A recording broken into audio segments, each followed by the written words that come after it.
Hello, everybody. Tina Hogan Grant here with my Cuppa A Natter that I like to do on Mondays. I bring authors into my home. We talk about books, reading, writing, life as an author, what we're working on. And tonight, Rachel Abugov is joining me all the way from Canada. How are you this evening? I'm great, thanks. How are you, Tina? I am really well. Thank you so much for taking an hour out of your day to join me. I'm excited to talk to you. Well, thank you. I'm excited to be here. So, you are in Canada. What part of Canada are you in? I'm in Montreal. So, what time is it in Canada right now? It is 8:01. So, you are 3 hours ahead of me. Yeah. Do you often come to the States? Do you come to, well, I mean, with the border being Uh, closed because of COVID, yeah. Now, you really can't. okay, I'll be crying for a few moments because we used to actually do cross-border shopping quite regularly. We'd go to the States and get all the wonderful food we can't get in Canada, but I will be coming back once things settle down. What part of the States do you normally visit? Just I right across usually the border? I usually go to New York because I have family there. Oh, okay. Okay. Wow. Exciting. I've never been to Canada. It looks so beautiful. It's It, wonderful. If you ever come to Montreal, please let me oh, know and I we'll will look get you together up. and I saw in your bio that you speak fluent French. absolument. Oh, oui. Oh, oui. Du français petite. Petite for Oh, me. okay. Petite. But is that because you're in Canada and there's a lot of French people that you decided to learn it, or you just picked it up? No, it's kind of a survival skill when you live in Quebec. I used to work for in the not-for-profit sector. I worked in a hospital before I retired, and you have to be bilingual in order to, well, communicate with all the patients and stuff and the staff and all the government things that are going on. So, Oh, okay. I want to say hi to a few people before we continue. We're going to talk about your books. We've got Elaine Sapp is here. She says hello. Karen hi. Wright, hello and welcome, Rachel. Janet Weisborn, Peggy Patterson, Leisha Haney from Texas, Ooh. Ricky Bassetti, Darlene Johnson. Karen Wright has a question for you, which we're going to get to in a little bit. Virgie Lane, Peggy Patterson says, I love Canada. It's beautiful. Karen Wright says she loves your accent. I'm assuming she means you. She's used to mine, so I'm sure she's talking about your accent. I don't have an accent, the rest of the world has an Oh, accent. is that how it Isn't that the goes? way it goes? Hello, everybody. If you Thank just joined us, Rachel Abugov is joining us all the way from Canada. We're going to talk about her books. If you have any questions for Rachel, go ahead and put them in the comments, and I will get to as many as I can throughout our chat. So, Rachel, looking at your bio, you were at one time a comedian. I'm sure you still are, but you were a stand-up comic. You Yeah, actually went on stage. I did, yeah, of course. I took a course in stand-up comedy because it seemed like a really good way to push myself out of my comfort zone, and then I realized I don't technically have a comfort zone, so this is all good. I mean, and I never really got past the dive bar stage But because still, I there's could never hierarchies. ever get up on a stage and try and make people laugh. I just could never do it. And I always admire comedians that have the guts to do that. Well, that's why I decided to channel it into rom-com, which is what I'm writing, and Right. hopefully I mean, my biggest satisfaction was when I'm doing a reading for people and they laugh at the right places. Yeah, totally. And how long were you a comedian on stage? I did it on and off for, like, about 5 years, I would say. That's amazing. My hat's off to you, girl. That's Oh, thank you. incredible. So, your writing career, when did that start? That started well, I've always written. Mm-hmm. Like most I think most writers start writing as soon as they can write a coherent sentence, Right. even if it's something like, "Oh, your compositions in school are so good," that sort of thing. You still feel that you're a writer and you're expressing yourself. And then, I wrote when I was on maternity leave, and just for a little context, my son is 40. Okay. Okay, and, Then I took it up again when I started getting stale feeling on stage, when I felt I Okay. So you needed wanted to to shake change. something up. Yeah, I decided to try novels again. So how long ago was that? That was about 4 years ago, You've written a lot maybe of 5 books. years ago. How Yeah, many I books have you have. written? How many books have you written? Are we counting the ones that will never see the light of day because they suck? Oh, why Because there's not? a couple of those. Let's Okay. do it. Let's do it in a bundle first. How many total have you written? Uh, hmm, I've written about 10. And how many are published? 7, and the 8th one is dropping on February the 22nd. And that one is called Maddie and Mo Get Married. That's the one. Absolutely, That's the one and that's being pre-ordered. Do you have a copy of it for us to see?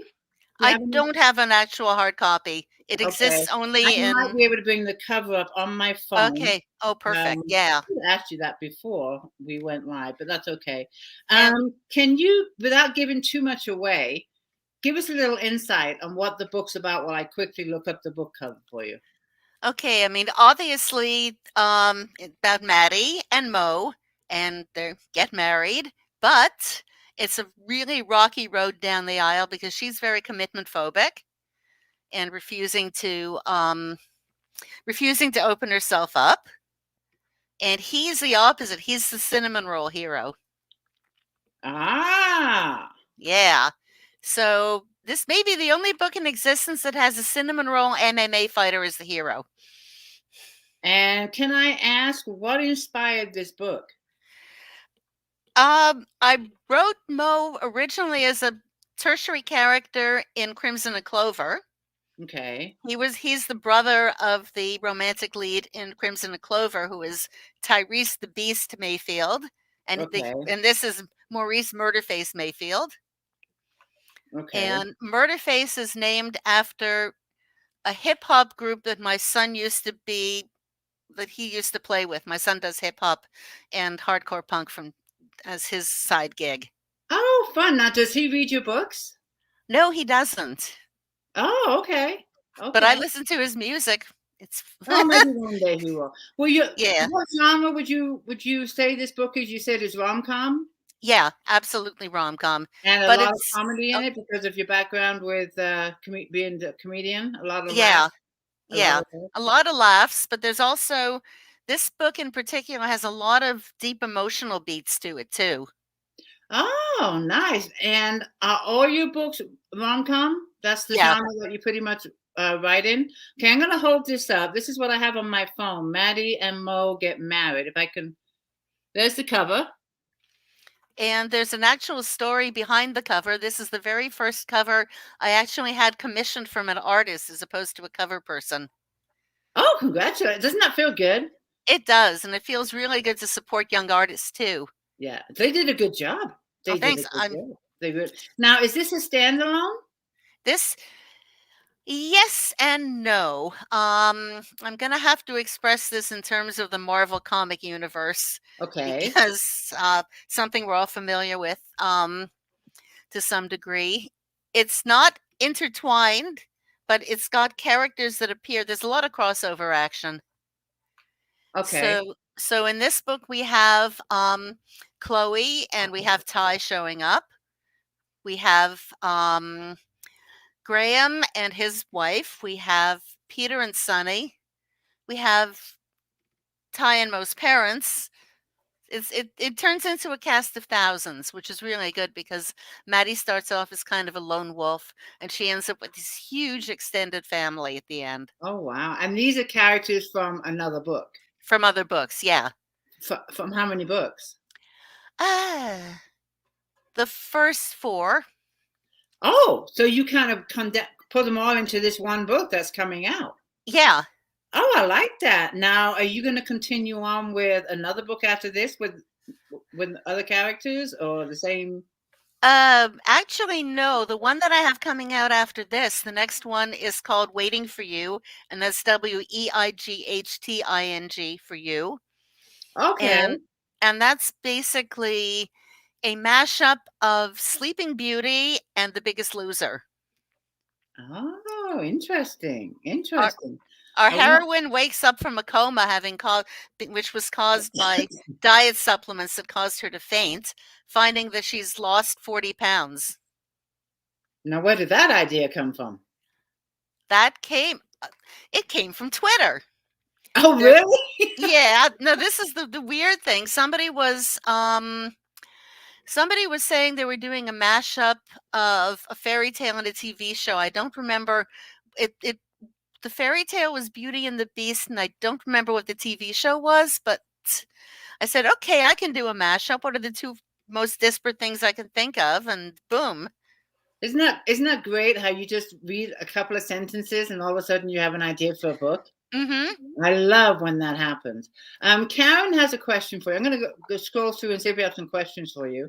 Karen Wright has a question for you. What inspired you to write?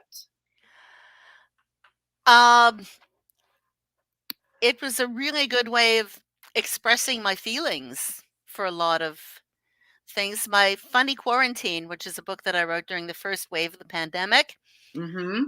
I actually sat down at the keyboard with the intention of making a journal of my feelings, but then I created fictional people and it became something totally different. So it's always kind of based on real life. There's a lot of composites of people that I know. Like I basically take them and take different characteristics and do a Dr. Frankenstein in them. So if you know who it is, like my niece can read one of my books and say, "Oh, that's Daddy." She knows from the character. Yeah, she knows. I like that. This might be a part of Alicia Haney's question right here that you just said. Do your book, okay, Rachel, do your book characters talk to you? And if they do, have you had to change something in the story because of it? Yes. Happens a When I lot, was doesn't it? oh yeah, that totally resonates with me. That is like the best example I can think of is I was writing I it it was Road Trippin', yeah, because Road Trippin', I got to get into Peter's head. Peter is the lead guitarist for the group DeVille. I have Okay. the first 4 novels are called DeVille's Greatest Hits, volumes 1 through 4, and each one of the novels focuses on one of the members of the band. So Oh, okay. all of a sudden, I mean, I was like, Peter wouldn't get out of my head. At one point, I just yelled, "Shut up, Peter," and I scared I've the done that cats. before. Okay.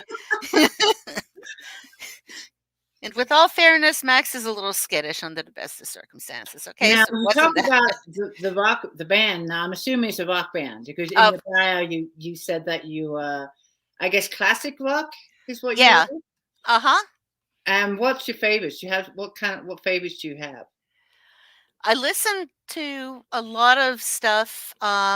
Basically, whatever the classic rock radio station is playing, I'm pretty happy with. But if I have to choose my own stuff, I'm going to go for the Ramones. Oh, I remember those guys. Yeah, they're the Okay. best. Oh, yeah. Oh, look at you. They're the best. A lot of people are impressed. Our readers tonight are impressed by your career as a comedian. I've seen a lot of Oh, thank comments. you. And I have to put this up. Raina says, were you a class clown at school? Yes, I was. Why? I feel so seen. It's like, were you in my class, Renee? I just couldn't resist. So you were the Yeah, class comedian, I bet, right? I was. Yeah, definitely. They would usually shut me up by getting me to read quietly. Do you miss it at all? Going on stage? Do you miss it? Yeah, I thought of going back, but quite honestly, I'd have to write an entire new set. I would love to see one of your shows. I can just see it now. I bet you get the crowd roaring. I bet you do. Oh, thanks. Yeah, I have been known to make people laugh. Yeah. I think that's Uh, hilarious. I think that's awesome. I do. Um, Virgie Lane has a question for you. Oh, come on, Virgie. There we go. Okay, she's asking, do you write using an outline or just get an idea and go with it? Do you plot or you're a pantser? I am a total pantser. Yeah, me too. Me too. I The books have a natural length to them, which happens to fit in with somewhere around 55 to 65,000 words. And this is just what I write and how it comes out. And I have the beginning. I know the happily ever after because you have to have a happily ever Right. after in Hmm. rom-com, and the rest just kind of fills itself in. And I try to structure it according to the classic way of structuring a story. So you have your meet cute, and the heroine has to be in some sort of deep doo-doo, and then she pulls herself back up, and then the midsection you have the we're really happy, and then boom, things hit the fan and you climb back up again. Right. Does your ending ever change from what you were kind of planned or anticipated? Does it change in any way? Or you pretty much know where the story's going and how it's going to end? The couple is always together. I always know who the couple is at the beginning of the book. Okay. So it's not going to be one of these things like uh, the second to last chapter, Derek dumps Susie and she's despondent, and then in comes her good friend Tyler, who's always been a buddy and mops up. Okay. You know, And this so is this is your full-time career. You're a writer full-time? yeah, Okay. Now, do you write every day? Do you have I like do. you have a schedule for yourself? Like you discipline yourself every day to sit down and write? I have a writing group, and Oh, nice. so this is the oven timer that we use for the Okay. writing group. We do 3 sprints of 31 minutes. And you take like a 15-minute break? Depends how well the conversation is flowing. If Okay. if it's stalling, we get right back to it, or if we're really in the zone, we'll get back to it. But we write every day except for Saturday, and on Tuesdays and Thursdays we do 2 sessions. And how many people are in your writing group? Generally, from 3 to 7 at the max. And you all write in the same room together? No, we're all on Zoom. Oh, now do you find that that's not distracting at all to Not in have the other least people? bit. No? No. I've never tried writing with people on Zoom, so that's all new to me. Okay, but you're not looking at the Zoom window anyway. True, true. You're looking at your screen with the Word doc. Do you read to each other what you've written? No, we don't. No, We no. don't do feedback. We occasionally brainstorm, but we basically work on a system of accountability. Okay. And it's an incentive for everybody to sit there and write. And and it's so supportive. I love that. And how long does it last again, if you said? About an hour and a half to 2 hours, depending on how chatty we are. Oh, that's not bad at all. What a great incentive to sit down with a group of writers. Are you all rom-com writers or is all different Oh no. genres? Different genres. We have one woman who's a retired academic who's still doing academic stuff and writing memoirs. We have one man who is writing his memoirs, and one woman is writing a fictionalized account of her childhood. And we have this is where my mind turns to sludge because I'm not really sure the difference between sci-fi and fantasy, but we have one fantasy and one urban fantasy person. Okay. And that lasts for an hour and a half. Do you continue writing after the session, or is that your pretty much your writing day with them? I kind of get up and run errands and empty the cat box and all that kind of stuff. All the chores around the house. Yeah, exactly, because I'm thinking about what I'm going to be writing anyway. Right. I got you. I got you. I just had a question. It just totally went away from me. Oh, I know what it was. You write rom-com. Do you think you'll write any other genre or try another genre? Or is there one that you would like to try? I'd like to try doing memoirs, but memoirs of my life interwoven with my mother's history. Right. Well, my So, first 2 books are based on my life. It's biological fiction. It's not I didn't write it like a memoir in first person. I wrote it in third person. But that's all based on preference. Usually memoirs are written in first person, and I didn't want to write it in first person, so I chose this fiction route. But that would be interesting. You have a lot to write about. I do. My mother had an extremely fascinating life because She was actually a career person, a career woman when women didn't have careers. She was the only mother of all the kids on my block who actually had a post-secondary education. She was an Wow. X-ray technician. Good for her. And all the other mothers, if they worked as cleaning ladies or bakery ladies or something like that. And she had a career. She had a career. Oh, you have to write it. You have to write Yeah, that book. That would be an awesome book. That would be. And fun memories too. absolutely. Here's another question from Raina. Have there been any authors that inspired you before you started writing? Yeah. Kathleen Norris, who a lot of people have never heard of. She Mm-mm. basically wrote women's contemporary fiction Okay. starting in the 1920s, maybe the late teens, until the 50s when she passed away. And Yeah, my I've never mother heard. had a whole bunch of her books.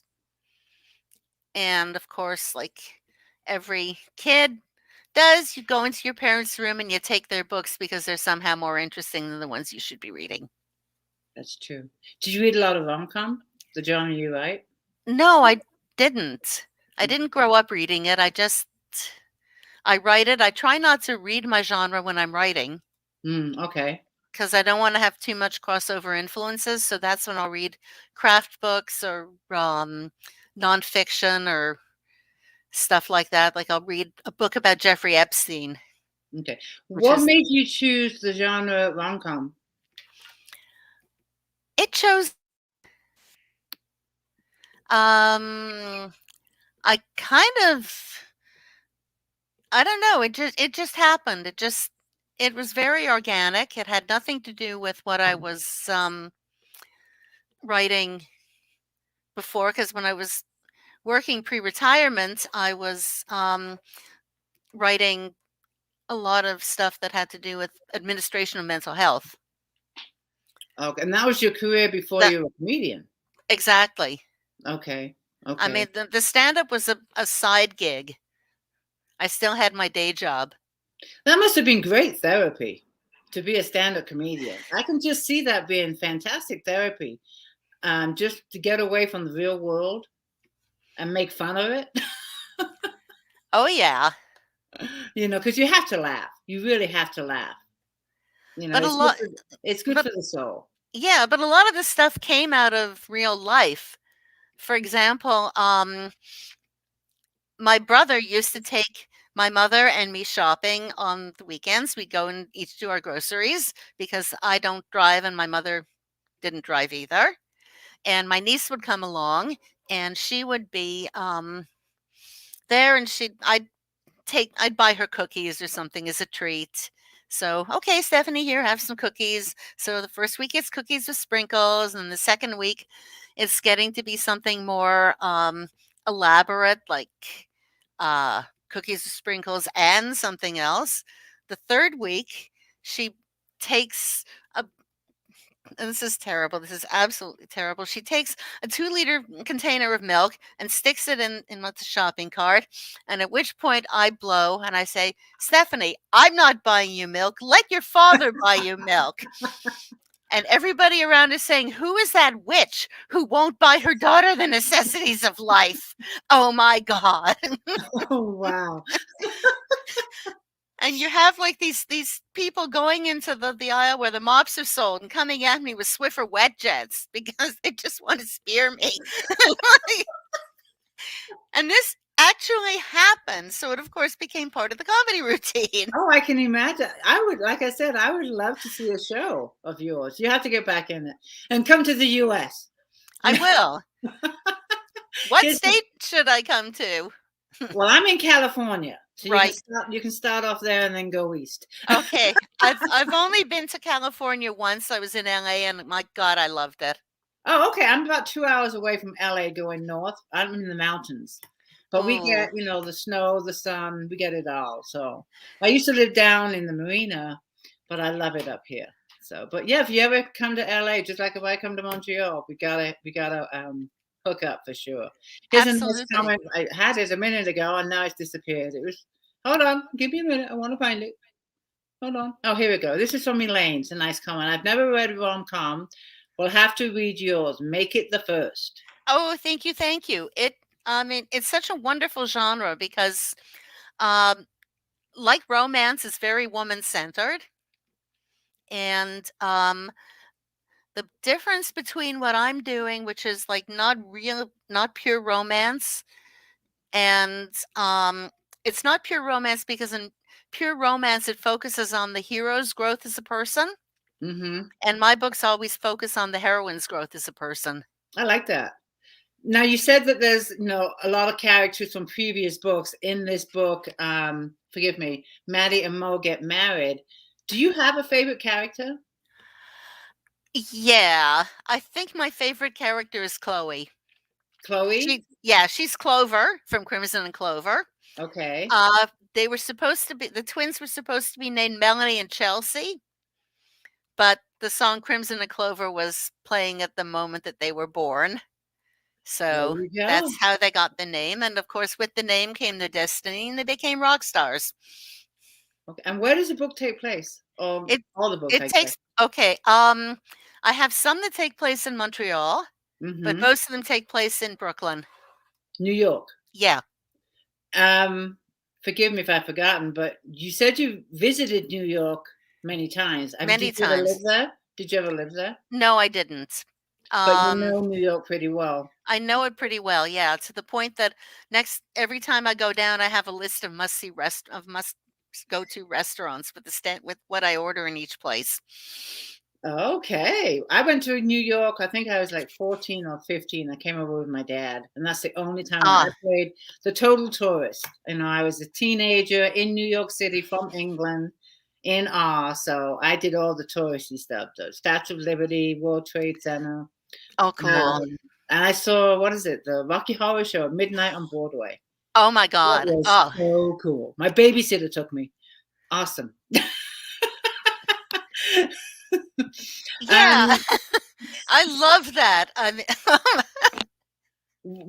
something for a 14-year-old to see. I was in awe. I was just in awe. At midnight out in Broadway, it was just, I enjoyed it. And the advantage of taking somebody who's younger is if there's something that they're not getting, it's just going to go over their head. They're going to ignore it. Yeah. It's pretty safe. It's like when you watch The Simpsons with somebody who's a kid. If you've ever watched The Simpsons, adults and kids. My son grew up on The Simpsons. Yeah. And he's 34 years old and he still loves The Simpsons. They've been going that long. How long has that show been going on? Probably about 34 years. Your son will have no memory of what life was like before The Simpsons. It was the Ninja Turtles and The Simpsons. Oh, yeah. Oh, the Ninja Turtles. Oh, my God. And that was he... Yeah. And I remember when he was like 14 or 15, he wanted to get a Ninja Turtle tattoo. Which Ninja Turtle, though? You're going to like that when you're in your 30s still? It all depends which turtle he chose, obviously. I can't remember, but he was so adamant. I want to get it. It would have to be Michelangelo. It probably the orange one. Yeah. Okay, but he was a Ninja Turtle fanatic and The Simpsons. You are going to do a treat for us. I'm looking at the time. We're halfway through the chat, and I'm having so much fun getting to know you better and your books. And congratulations on the upcoming one too. That's coming out again, August the 22nd. No, it's February the 22nd. I'm sorry, February the 22nd. Thank you. It's 6 months. Not 6 months. In like what? 2 weeks? Yeah, 2 weeks.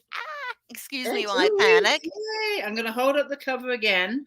For those that joined us after I showed it, wait, let me get it in here. Trying. Wait a minute. Straighten out the phone. There we go. Maddie and Mo Get Married. This is coming out February the 22nd. It's available for pre-order. Now, is it pre-order on Kindle and paperback or just Kindle? Just Kindle, and it's available on Amazon and Draft to Digital. Any of the ones that go through Draft to Digital. So Kobo and Nook and Apple Books and Google Books. Yeah. Okay, so you are going to read us the first chapter of the book. I am. All right. Well, I'm going to hand it over to you. because I'm really uh, happy. I love this book. Okay. All right, go. Okay. It's all yours, my dear. Okay. Chapter 1. I have a little sign above my coffee maker that says rise and grind. That's not only my motto, it's also my coffee maker's. It grinds the beans fresh every morning and brews a pot of coffee. It works with the precision of the Swiss railroad, unless there's a power failure, in which case you don't wake up to the delicious aroma of fresh coffee. Your cat thinks that you're dead, and since dead people can't serve kitty kibble, it's okay to start eating your face. Not today, Satan, not today. I finally got to the office, takeout coffee in hand. I was ready to dive into the mountain of work ahead of me when Nick, my assistant, came into my office with a distressed look on his face saying, Maddie, I mean Miss Bennett. Then he stopped. Didn't bother finishing his sentence. He didn't even breathe, because behind him was the guy who was my first meeting of the day. He'd been waiting for 30 minutes, 35 minutes actually, because he came early, which is a sign of respect. We shook hands and introduced ourselves somewhat redundantly. Maurice Mayfield, call me Mo. In my head, he was meeting dude, not a real person with a killer smile whose handshake made me feel something even before I'd had my coffee. Meeting dude took a look at my takeout coffee cup. The latte factor, I know the owner. Before he could launch into a description of how, why, and how long he'd known her, he plunked himself down in my visitor's chair, the one I draped my jacket on as opposed to the empty one, and looked at me expectantly. My prospectus, he said. We're here to discuss your prospectus, of course. That's all I had time to say before the cuff on my shirt winged the edge of the coffee cup, knocking it and its contents all over my desk, my tablet, and my lap in decreasing order of importance. Not a good look. Meeting dude grabbed a roll of paper towels and started swabbing up the coffee from my desk. I was tempted to squeeze the paper towels into my mouth. That's how badly I needed the caffeine. Then our hands brushed again as we were mopping up. I felt the jolt. I tried to blame it on the static in the carpet. Nice try, Maddie. Meanwhile, Nick had procured two cups of fresh coffee, one for each of us, but that didn't stop me from wanting to bogart that second cup. I was that desperate. After my caffeine fix, I could change into my gym clothes, which were dry and didn't smell of mocha java. Life would be good. Then I could print a fresh copy of the infamous prospectus. Briefing notes for the meeting would have been helpful, like who was Maurice Mayfield and why did he find it necessary to sit on the chair with my jacket draped on it when there was a second visitor's chair? Was this the kind of person I wanted to do business with? He was just another hot guy with a custom made suit and matching attitude. But I preferred to go into meetings as a tabula rasa. Mad Dog Bennett trusted her instincts. Enough of the mad dog stuff, Maddie. Time for a mindful moment. Take a deep breath. Enjoy the aroma of the coffee, the rich dark brown color, the curlicued curdles of cream floating on the surface like tadpoles. The what? Oh, hell no. This wasn't happening. I'm so sorry, I said, grabbing the coffee from my guest before he had a chance to ingest the noxious brew. We don't usually serve spoiled dairy to guests. Good to know. He glanced at his watch pointedly. Time was money, and I was wasting both. Let's discuss what you want out of this arrangement, I said, steepling my fingers and leaning back in my chair. Cold hard cash, he said, deciding whether to mirror my posture or not. He didn't. I want to expand my business, and it seemed like we'd be a good fit. I had my financial team draw up the prospectus, which should probably be recycled if you can't salvage it, and here we are. Yes, here we are. Pardon my fugue state, I mumbled. This is what happens when I don't have my coffee. Okay, he said. I thought he'd laugh sardonically or at least chuckle, but he wasn't feeling it. If things went any worse, I'd lose my job, my apartment, and everything I possessed by noon. That's what had happened to the woman who owned my favorite coffee shop, and it took her a while to regroup. I could handle it. I could handle anything, but I didn't want to, not when I worked this hard to get here. So I did what anyone would do in my position. I texted the producer of Raven's Roost and arranged for Maurice Mayfield to be on the show, taping the day after tomorrow. That got him out of my hair and gave him a lengthy list of urgent things to do to prepare for the big day. Once he'd been dispatched, I chugged the black coffee, changed into my gym clothes, and got to work. Rise and grind, Maddie. Rise and grind. Very good. I love the humor. Oh, thank you. I do. I'm going to put up some feedback from our readers. Let me see. There's some really great comments here. Here's one from Vicky. I have to read this. Oh, thank you. And Virgie Lane says this book sounds great. And Tina Bond says it has my interest. Elaine, watching y'all on the TV, loving this. Ooh, I feel famous. We're famous. Mm. Thank you, Elaine. Thank you. Darlene Johnson saying, I love it. I love when Thanks. authors read. I do readings, and I love listening to authors read their own work. It just tickles me. I just love it. So thank you so much. Oh, my pleasure. It's so That much fun to read it too, because when you imagine the dialogue in your head and then you hear somebody reading it, even if it's yourself, it just has so much more impact. It really does. Now, when you're writing your books and you've got the first draft, do you edit yourself? Do you have an editor? I edit myself, but I Oh, have a wow. degree in journalism. Oh, well, then my hat's off to you again. Do you read out loud when you go through your book? Yeah, occasionally I'll have the function. There's a function in Microsoft Word where it'll read it to you. I tried that. It doesn't understand a word I'm saying. Oh, okay. No, not dictation. This is the other way. Dictation too. It also came out like word salad. I mean, it was like. Yeah, I tried the dictation and I had no idea what I was saying, but I haven't tried the word feature that you're talking about where it reads to you. Does it sound like a robot? Kind of. Or like, they have these services where they convert it into audiobook, but they use AI instead of real people. Mm-hmm. Kind of somewhere between that and the next station on the subway announcer. Kind of in midpoint. Like, prochaine station, Lionel Gros.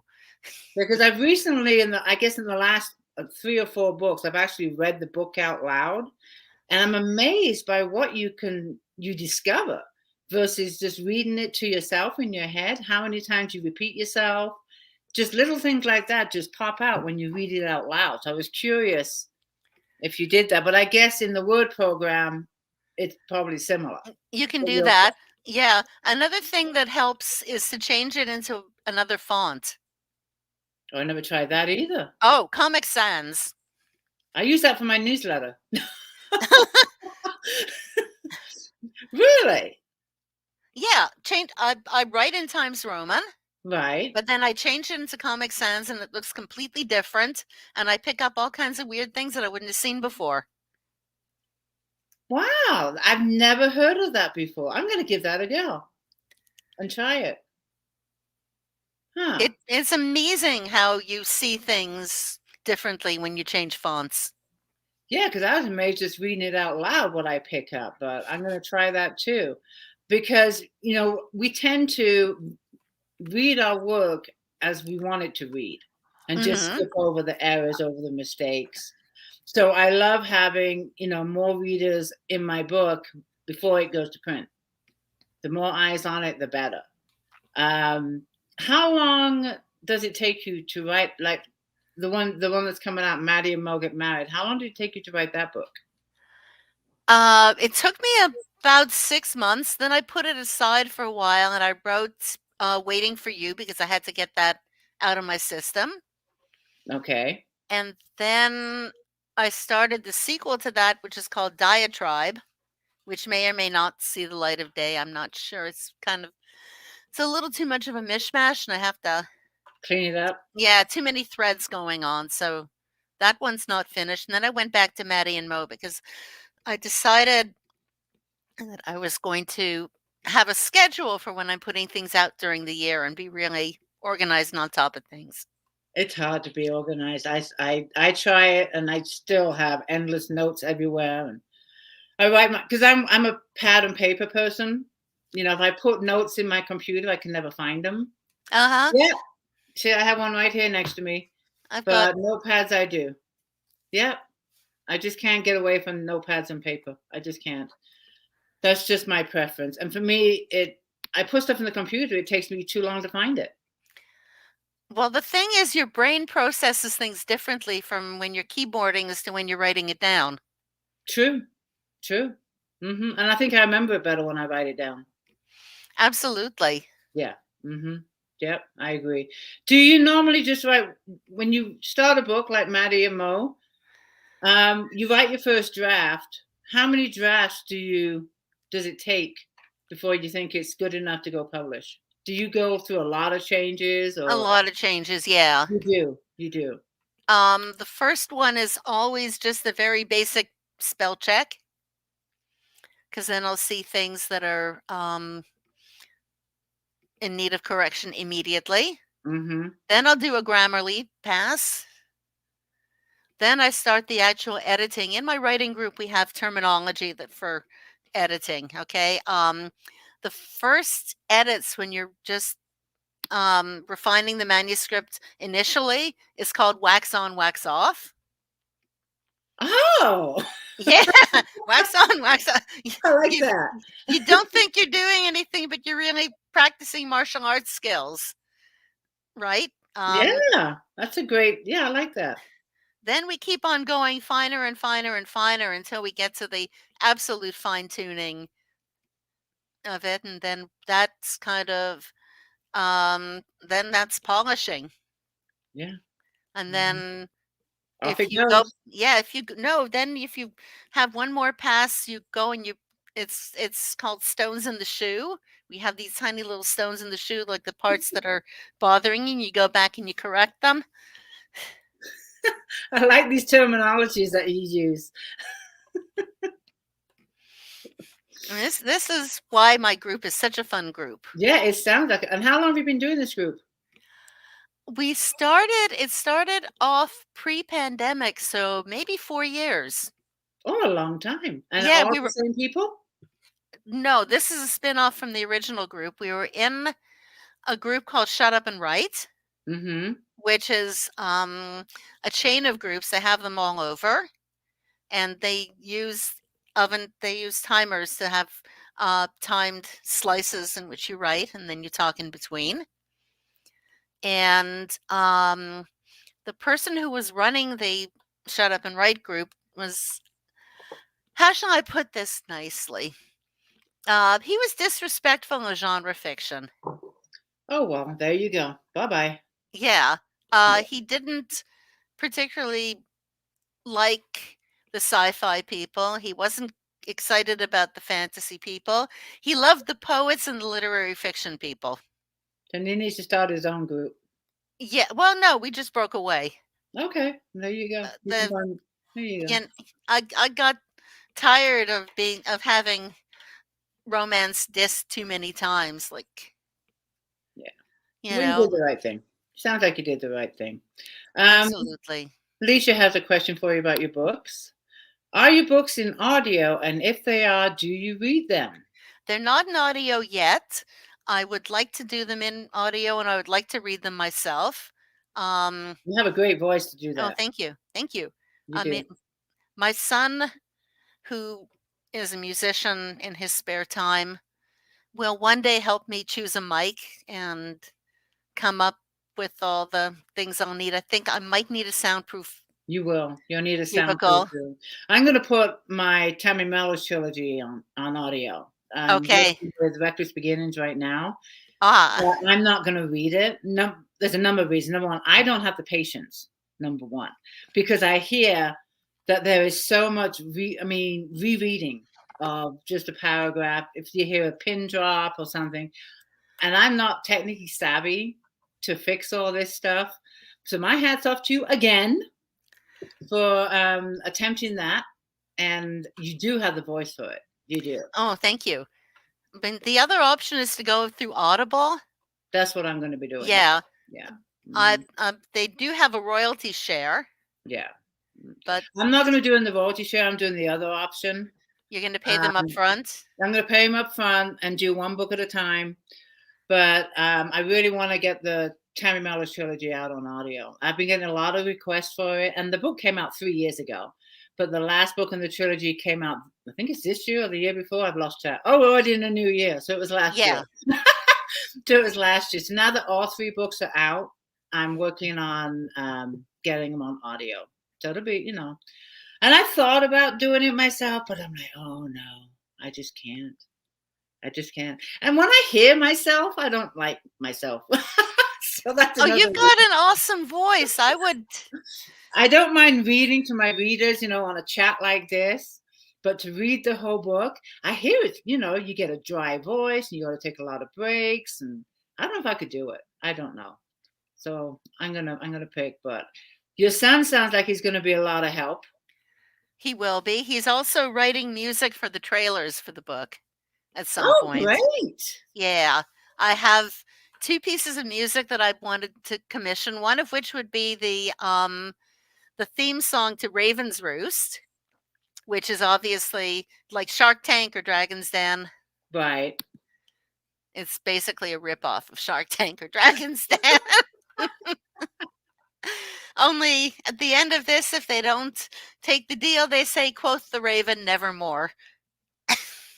I'm sorry, one more time. Instead of saying, and for these reasons I'll be out, which is what they always say on Shark Tank, right. It's always, "Quoth the Raven, nevermore." Oh, there you go.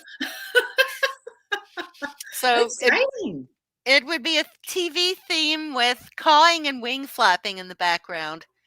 Oh, you've got it all figured out. Oh, yeah. Partly inspired by, I don't know if you watch Schitt's Creek.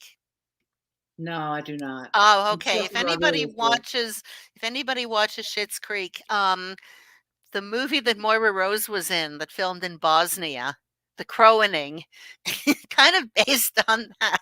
Now it's a series? That's a series? It's Schitt's Creek, yeah. No, SCHITTS. Oh, Tina, you have to watch it. It's where's it filmed? In Canada. Oh, okay. It's very Canadian. And it's very nice and it's very inclusive and it's wickedly funny. And the characters are great. Is it on Netflix or where would I find it? It's probably on Netflix. Yes. I have Netflix and Roku. Okay. I may have seen it on Netflix. We get it on CBC also. CBC is our national. I'll have a look. I'll check it out. I'll check it out. It sounds really good, and I love anything film. I would love to go to Canada. I mean, the country is just beautiful. For someone that's not been to Canada, give me some suggestions of what they should definitely see while in Canada. I'm extraordinarily partial to Montreal because I live here. Right. Mm-hmm. It's a beautiful city. In fact, for all your romance lovers, it was named the most romantic city in North America. Oh, it was? It was, yeah. Oh, I had no idea. If you're coming, contact me and I'll get together with you and we'll go to a place for lunch or dinner that only locals know about. Oh, there you go. Off the tourist trap. But it always helps when you get to know a local. Yeah. They'll tell you all the secrets. There's so many wonderful restaurants, lots of touristy things to see. I live right near Mount Royal, which is a dormant volcano in the middle of the city. We're built on a mountain. I'm glad it's dormant. Yeah, same here. I'm on the 6th floor. It could get kind of messy. Yeah.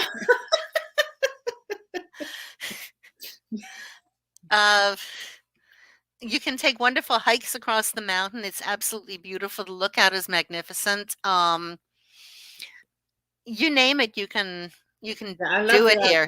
Anything to do with the outdoors, I'm there, so I love hiking, I love kayaking. Speaking of which, when you're not writing or reading, what do you like to do for fun? Cooking. Good. Watching TV shows about cooking. Do you have a favorite dish that you like to cook? The thing I've been making most recently, for some strange reasons, has been moussaka. God, I've not had that in years. I've never made it myself. I've always had it, someone's cooked it for me. But I remember when I had it, I did like that. It's incredibly easy to assemble. It's easier than lasagna because you don't have to boil noodles. Wow. Okay. But you can make a big batch. You can freeze it in smaller containers and have it. Have dinner for a week. Exactly. I like that. And of course, with COVID, we can't travel. I know. You've been to New York. Any other places that you've traveled or would like to travel to? Okay, I hope there's some Texans around because I'd Yeah, love to I come know to Lisa's from Texas. Texas. Yeah. All right.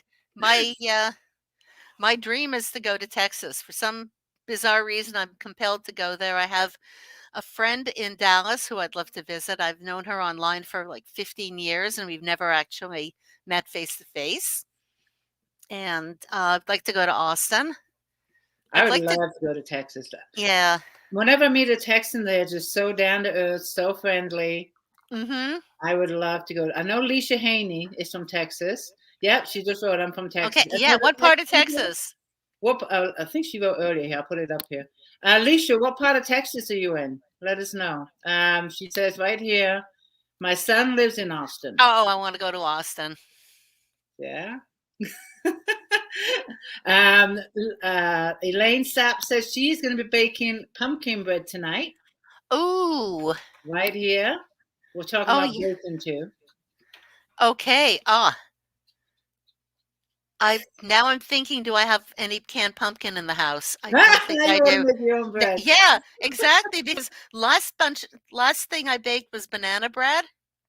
Oh, I love And banana bread. yeah, me too. And I like to change it up every now and again. So pumpkin bread would be awesome. I have pumpkin pie spice. I have I have eggnog spice also, which would be good. Ooh, that sounds good. I make a lot of English meals. I like shepherd's pie. Oh You yeah. know what? I'm sure with being in Canada, you must have a lot of British restaurants there too. We have one. Oh, I thought there'd be, well, It's called Britain Chips. I love it. I'm there. And I would have been there tonight had we not had our commitment because it's just so good. It really is. I went to see the Spider-Man movie this afternoon. Oh, how So, was it? oh God, it was amazing. I want to take my grandkids. I haven't been to a movie theater in so many years. I gotta go. I gotta take them to it. It's nice and clean. I I mean the nice thing about Marvel movies is there's very little foul language. There may be one or two um uses of the there's word not much shit, but violence, is there? there is, but it's cartoony and they can explain it away. It's not going to be as devastating to them as I don't know, a movie about war would be. Okay, because the youngest is like 5 or 6. He's 6. As long as it's not too much violence, but he loves Spider-Man. So I'm gonna have to take him. I'll take him. Yeah, it's amazing. Yeah. I need to go to the theaters again. I'm not sure who this is. They must be watching it in the group, but it says my husband went fishing in Canada, where the plane took them and dropped them off. That was the only way in and out. So that must have been a pretty remote place. Yeah, that is not Montreal. No, because Oh, you're in a hell big no. city. You're in a big city. Do you have? I can't find the comment. I think it was Elaine Sapp that asked it. Oh, here it is. Here it is. Do you have a newsletter? She's asking, do you have a link to sign up for email? Do you have No, I don't. I don't have a newsletter yet, but find me on Facebook. Okay, well, you're in my group too. So when that does happen, I have like Wednesday share days. Oh, perfect. And Cool. if you come in on any Wednesday for any links you want to share, and it's all day, just go ahead and post. You don't have to ask for permission. So if you have new books coming out or another pre-order, or when your book goes live, post it in the group on Wednesdays. And then the other thing in the group, if you go to the announcements, we have Tuesday takeovers. And you can do a Right. takeover for half a day in the group and talk about your books, do links, talk about you, just like you're doing here. Check out the takeovers tomorrow, and I'll give you I kind of an will. idea how the takeovers go. But we'd love to have you do a takeover in the group. And like I said, every Wednesday, share whatever links you want to share. And that way readers can keep in touch with you and find out what's Awesome. going on. But yeah, definitely, if you do a newsletter, let us know. I'm actually doing a Facebook Live on the 22nd on release day. Oh, we'll put the link on whatever Wednesday is of this week or next week, if it's before the 22nd, and share it in the group. Okay, fantastic. Yeah, I love that. I'll be reading excerpts from the book, having giveaways, doing a cake testing because it's a book. There's a wedding cake in it. I'll give you one spoiler. Alternate layers of red velvet and chocolate fudge cake. Oh, I want to go to the wedding. Yeah, I know. I want to go to the Is wedding. that one of your favorite cakes? Is that why you put that one in there? Yeah, absolutely. And for those of us who watch The Cake Boss on TV, he has vending machines in downtown Montreal. For cake? Yeah, you can get a slice of cake. It's like $10. It's a They need huge to bring slice those of. to the U.S. They do have them. They do have them in the U.S. If you went to his website, you could probably find out where they are. I know for a fact that they have one in Las Vegas because there's an authors conference called 20 Books to 50K. I know Where they they have do, yeah, and they have a conference in Vegas every year. And this year, the cake machine was the highlight of the conference. Have you been to the conference in Vegas? No, I haven't. I haven't either, and I really, really want to go. What I'm doing is I'm waiting for COVID to be over, where I don't have to wear a mask. I'm just don't want to, period. I'm sorry. And I'm waiting for that to be over, then I'll go to Vegas. Same here. So 2023, do you need a roommate? Let's keep in touch. I won't make it this year because I think it's in, November, October? It's in November, and I already signed up virtually because I decided So you're until going for sure next year? 2023, I Well, I'm might gonna keep attend in in touch. person, but 2022, I'm going to do it online. Oh, okay. Okay, you can do it It's a online. lot easier. Well, if for you me want to to. go in person next year, let me know. Okay, I'm gonna great. make a note. Hold on a second. Yeah, okay. Are you in the group a lot? 20 books to 50K? Yeah, but I don't really participate much. I I'm don't more of a either. I'm a reader. looker. I look in the group and I learn a lot from the group, but I don't post a lot. And I think it's a huge group. It's huge. And it's a brilliant group for authors. But I don't post. I just don't. I think maybe one or two questions that I had back in the day, but I do go in there maybe once or twice a month. I'm not in there every day. I just don't have time.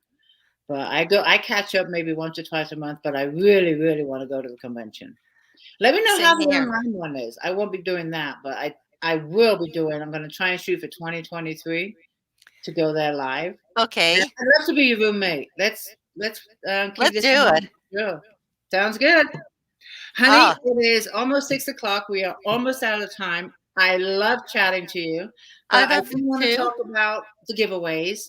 Yes. The giveaway. So, and it's for our live readers only tonight that have been watching us live. I like to just, do the giveaway for the ones that are here, taking an hour out of their time to watch us. What are you giving away, hon? I'm giving away a $10 Amazon gift card. Nice. That is so generous of you. Oh, thank you. You can either pick a winner now off the list, or I can pick it for you in a couple hours. I will let you do the honors of picking. Okay. I will do it in a couple hours after I fed my dogs. And I like picking it after the chat too. I can see who here's live, but there's a couple of Facebook users that don't show me their names because they're in the group. So it's fair that if I pick it after we're not live, their names will show up. So, okay, yeah, because somehow Facebook user is kind of. But once we're not live, the name appears. So that way I can go through the list. I'm also doing a giveaway, which I do every chat. It's the $5 Amazon gift. We're just giving money away left, right, and center tonight. It's the $5 Amazon gift card. That one, if you go to my author page, Tina Hogan Grant Author, and you share this video from my author page to wherever you want to share it. You can share it on your homepage, on your favorite groups, wherever you want to share it. And you tag me so I can see that you shared it. You will be entered into the $5 Amazon gift card. So there we go. You're getting monies tonight, people. So thank you so much, Rachel, for having us. Well, thank you, Tina, for being for with me, could I giving say. me the opportunity to hang out with you and meet all these awesome people. Anytime you want to come back, you have a new book, let me know. I Okay. book up like 5 or 6 months in advance. So give me a heads up, and I would love to get you back again. This has been a lot of fun, and I want you to do a stand-up comedy show. I will do one. And that's a no, it's I don't know if it's a promise or a threat, but one or the other, one or the other. And if anybody wants to find me on Facebook, please send me a friend request. There you go, perfect. And you are more than welcome. After we've finished going live, you can go to my author page and see all the comments that we might have missed or questions that we might have missed. And Okay. feel free to put your link in the comments of where people can find you. Okay, That'd be an perfect. easy way too. But most people watch it from my author page because they don't get the Facebook user.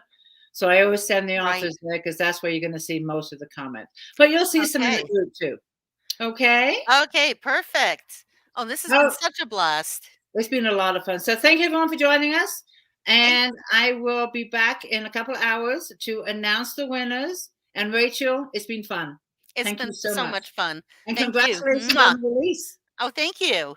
Good Okay. night, everybody. Night. Good night. Bye.